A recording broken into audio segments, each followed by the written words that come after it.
Welcome to Talk Lucy channel, where we make learning English easy and fun. Hey everyone, I'm Lucy. And I'm Tom. Thanks for joining us today. So Tom, quick question for you. Have you ever been stuck in an elevator with a complete stranger and it's totally silent and your brain is just screaming, "Say something, anything"? Oh my God, yes. That awkward energy is the worst. You just stand there staring at the floor numbers like your entire life depends on it. Exactly. And that is exactly what we are talking about today. Small talk. We're diving into how to have those little conversations that make life feel a lot less awkward. Perfect. Let's do it. I have to admit something though. I used to be absolutely terrible at small talk. Just really, really bad. Really? But you're so chatty and talkative now. I know, but it took a lot of practice. When I was younger, someone would say to me, "Nice weather today," and I would just reply with a flat, "Yes," and then silence. Just yes? No follow-up at all? Nothing. My brain would completely freeze up. Inside, I was thinking, "Tom, say something else. Keep the conversation going." But my mouth just stopped working. I can actually picture that. You standing there looking incredibly uncomfortable, just desperately waiting for the elevator doors to open. That was my daily life. Honestly, Lily helped me a lot. She is so naturally good with people. She can talk to anyone, the cashier at the store, the bus driver, even random people at parties. Some people just have that gift. They really do. And she taught me a vital lesson. Small talk isn't about being the most interesting person in the room. It's actually about making the other person feel comfortable. Ooh, that is a great way to think about it. It's not a performance, it's just a connection, even if it's a tiny one. Right. For me, I grew up in a culture where small talk was everywhere. My parents were always chatting with the neighbors, the mailman, everyone. So it comes naturally to you then? Mostly, but I still have moments where I'm not sure what to say, like when someone tells me something personal and I'm stuck in the classic dilemma. Do I give them advice or do I just listen and nod? The classic fixer versus listener struggle. Exactly. So today we are going to explore all of it. How to start small talk, how to keep it moving, and how to end it without it being weird. Because ending a conversation can be just as hard as starting one. So true. Okay, let's start with the basics. What exactly is small talk? Small talk is casual conversation about unimportant, light topics. It's easy, it's not deep, and it's definitely not personal. So it's the opposite of saying, "Tell me your biggest, deepest fear"? Yes, please do not start with that. Got it. No existential questions in the elevator. Stick to things like the weather, how the day is going, or what you did over the weekend. These are safe topics that anyone can talk about. But why do we even do it? Like, what is the actual point? Great question. I would say small talk builds a bridge. It's how we test the water with new people. Test the water. I like that metaphor. So you're checking to see if the person is friendly before you try to go any deeper. Exactly. And it also fills silence. Humans generally find silence with strangers very uncomfortable. Oh, I definitely find it uncomfortable. Most people do. That's why we invented small talk. It's social glue. Social glue. That's another good one. Okay, so how do you actually start? What are the magic words? There's no magic, but there are patterns. The easiest way is to comment on something you both can see or experience right in that moment. Like what? Give me an example. Like the environment. If you're at a coffee shop, you might say, "Wow, it's really busy in here today." Or if it's raining, you could say, "Can you believe this weather?" So you're basically just stating the obvious. Kind of, but that's okay. The other person knows you're just opening a door for a conversation. What if they just say "yeah" and nothing else? Then you follow up. Ask, "Are you from around here? Does it always rain like this?" Or "What are you ordering today?" So questions keep the engine running. Yes, questions are your best friend. They show you're interested and give the other person a hook to hang their answer on. I've noticed Lily always asks, "So what brings you here?" when we're at events. That's a perfect example. It's an open-ended question. The person can answer it any way they want. Exactly. Compare, are you having fun, which is a yes-no question, with what's been the best part of your day? Oh, the second one gives them so much more room to actually talk. Precisely. Now, does small talk change depending on where you are? Absolutely. The setting matters. A coffee shop is different from an elevator, which is different from a work event. Let's talk about the hardest one for me, the elevator, the classic awkward space. Elevator small talk has to be super short. You only have maybe 30 seconds to a minute. Keep it simple. Comment on the weather. Can you believe how cold it is? Or the building. Busy morning, huh? And then the doors open and you're free. The goal isn't a deep soul-searching session, it's just making the silence bearable. What about coffee shops? I do a lot of work there. Coffee shops are tricky because people are often busy. You have to read the room first. Read the room. What does that mean exactly? It means paying attention to social signals. If someone has headphones in and is staring intently at a laptop, they probably don't want to chat. But if they're looking around, smiling, or just waiting for their drink, they might be open to a quick word. Like your barista, Jamie at Extrado, you mentioned he knows your order by heart. Yes, service workers often enjoy brief, friendly interactions. It makes their shift go faster. You can just say, "How's your day going?" or "It's a madhouse in here today." What about professional situations, like a conference or a networking event? Work small talk is a bit more structured. People actually expect to talk there. Plus, you already have something in common, the event or the industry. You might ask, "What brings you to this conference?" or "Which sessions are you looking forward to?" That actually sounds easier than talking to a stranger at a bus stop. It is in some ways, but there's more pressure because it could lead to a job or a connection. You want to be friendly but professional. Lily always says to have your website or a business card ready. Smart. So to wrap up the basics, be friendly, be curious, and watch for signals. And stick to the safe topics. Right, the 4 W's. Weather, work, weekends, and what was the last one?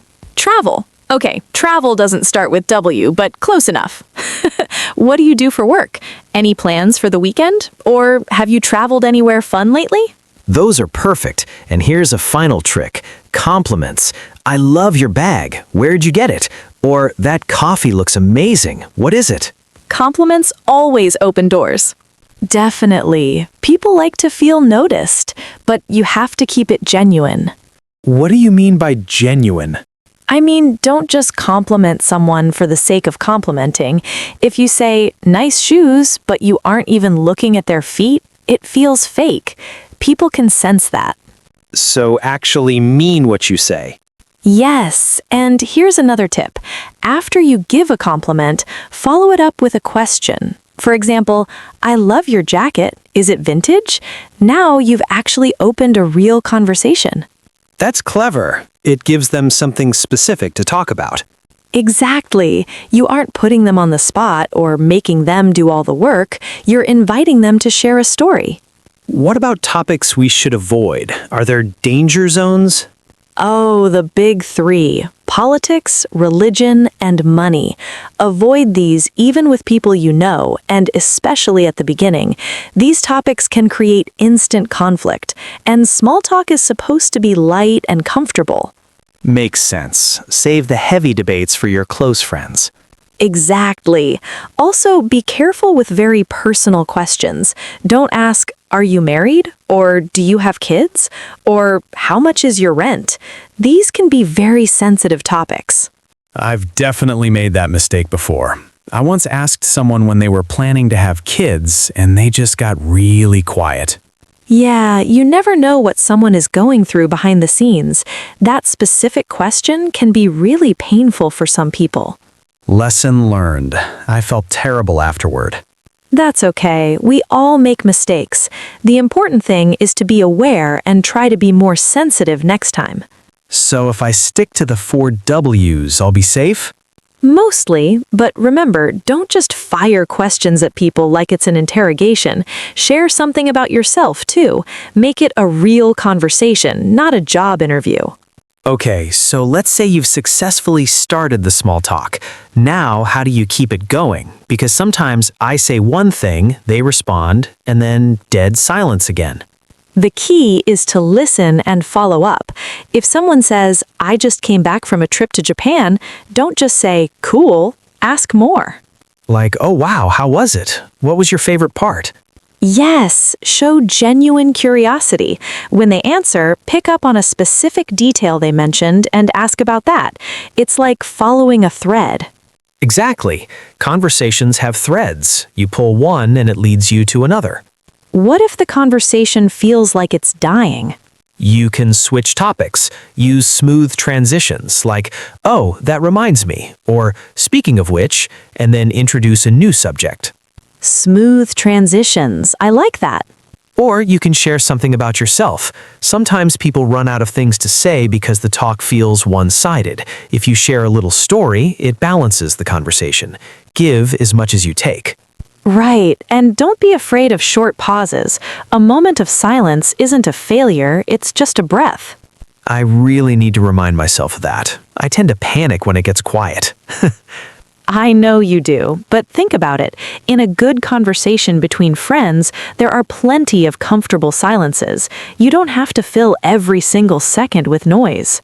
That's true. With Lily, we can sit in silence and it's not awkward at all. Exactly. That's the goal. Small talk might start out a little stiff, but if it goes well, it becomes natural and relaxed. So I should just breathe and not panic. Yes, and here's another technique. If you really can't think of anything new to say, go back to something they mentioned earlier. Wait, you mentioned you have a dog. What kind is it? Going back to previous topics, that's smart. It proves you were actually listening. People love feeling heard. Now here is the thing I really struggle with. How do you end a conversation without being rude? This is so important. You don't want to just walk away mid-sentence. Or just say, okay, bye, and run away. The key is to give a reason. Say something like, well, I should get back to work, or I need to grab my coffee before it gets cold, or it was great chatting, but I have to catch my bus. So you're not rejecting the person, you're just explaining that you have somewhere else to be. Exactly, and then always add something positive at the end.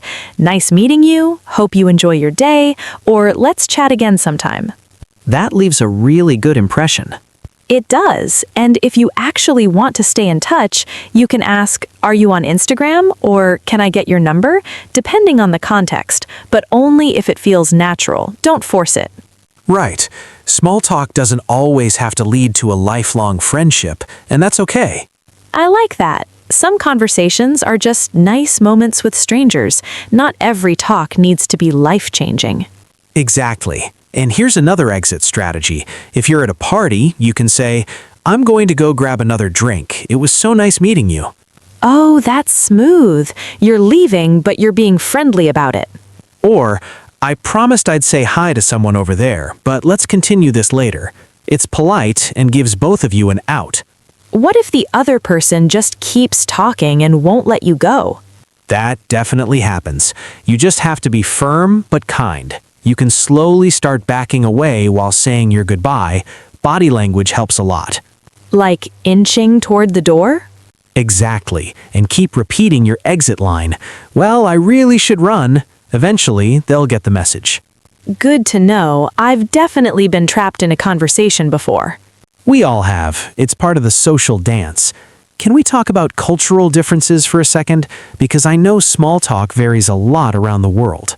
So much. In some cultures, like the US or the UK, small talk is almost required. You talk to strangers in lines, on the bus, everywhere. And in other places? In some cultures, people don't do much small talk with strangers at all. Silence is considered normal and even respectful. So what I might consider an awkward silence could be totally comfortable and polite in another country. Exactly. My students actually teach me so much about this. Some of them come from cultures where it is very unusual to chat with people you don't even know. Well, that must be incredibly confusing for them when they first come to the US. It really is. One of my students from Japan once told me, "In Japan, we don't talk to strangers on the train at all, but here, people just start random conversations with me." She was so surprised.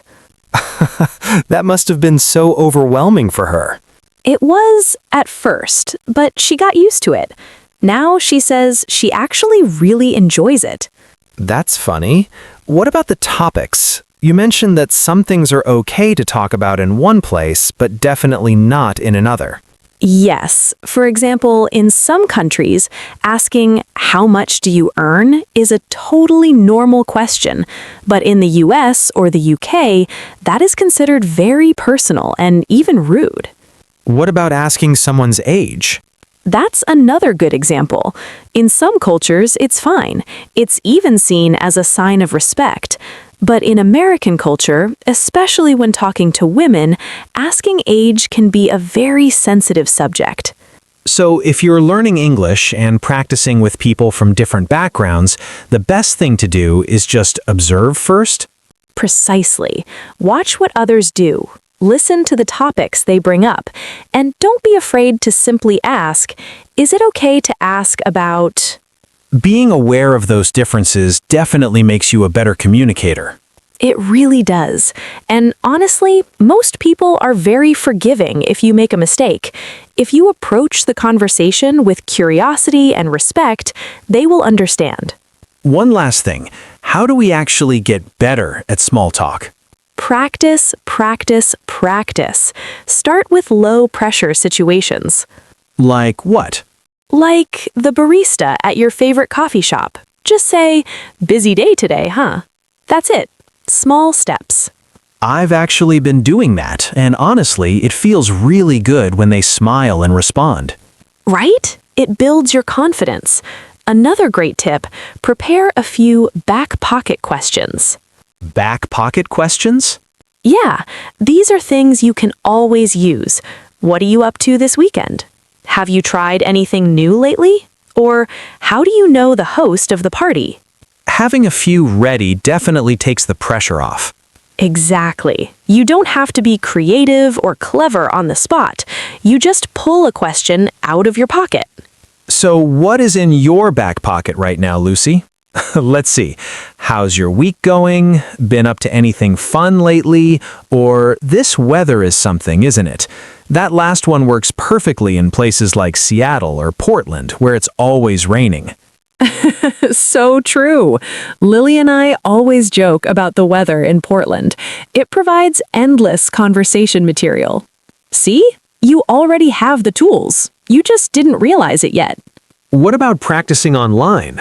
Can you get better at small talk without face-to-face practice? Good question. Watching shows and movies actually helps a lot. Pay close attention to how the characters start and end their conversations. Notice the specific phrases they use. I never thought of that. It's like studying the dialogue. Exactly. And podcasts too. Listen to how people chat naturally, like this podcast, for example. Nice plug. I'm serious though. Listening to natural conversation helps your brain absorb the rhythms and patterns. Then, when you're in a real-life situation, it feels much more familiar. That's actually really helpful. Any final tips? Finally, be kind to yourself. Not every conversation will flow perfectly. That is totally normal. Even I have awkward moments. Really? You? Of course. Just last week, a waiter told me to enjoy your meal, and I replied, "You too." And then I just stood there, realizing what I'd said. No. That is a classic mistake. I've done that so many times. Everyone has, so don't beat yourself up. Just laugh about it and move on. I really needed to hear that. You're already doing great, Tom. The fact that you're even thinking about this means you care, and that's what matters most. All right, vocabulary time. Lucy, what are the key words from today? Let's start with small talk itself. It's light, casual conversation about unimportant topics. Example, "I'm not good at small talk." or we made small talk while waiting in line. Next is awkward. This means feeling uncomfortable, especially in social situations. Example, the silence was really awkward. Or, I felt awkward not knowing what to say. Then we have break the ice. This means to start a conversation or make people feel more comfortable. Example, I told a joke to break the ice. Or, the host helped break the ice at the party. We talked about open-ended questions. These are questions that cannot be answered with just a yes or no. Example, what did you do this weekend is open-ended. Did you have a good weekend is not. We also mentioned the phrase test the water. This means to carefully try something out before fully committing. Example, small talk is a way to test the water with new people. And follow up. This means to continue or add to something. Example, she mentioned Japan, so I followed up with questions about her trip. We used pick up on. This means to notice and respond to something specific. Example, he picked up on my accent and asked where I'm from. Switch topics means to change what you were talking about. Example, the conversation was dying, so I switched topics to movies. We used give as much as you take. This means to share equally in a conversation.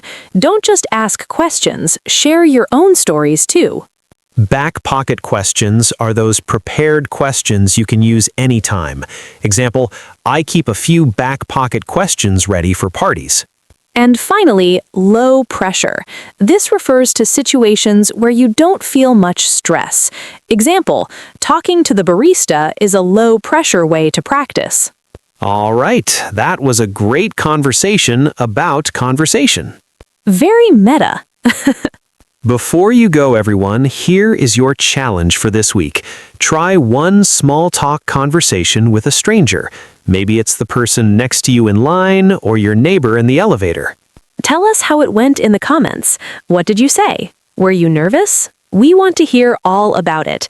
And if you found this helpful, please like, subscribe, and share this with a friend who needs help breaking the ice.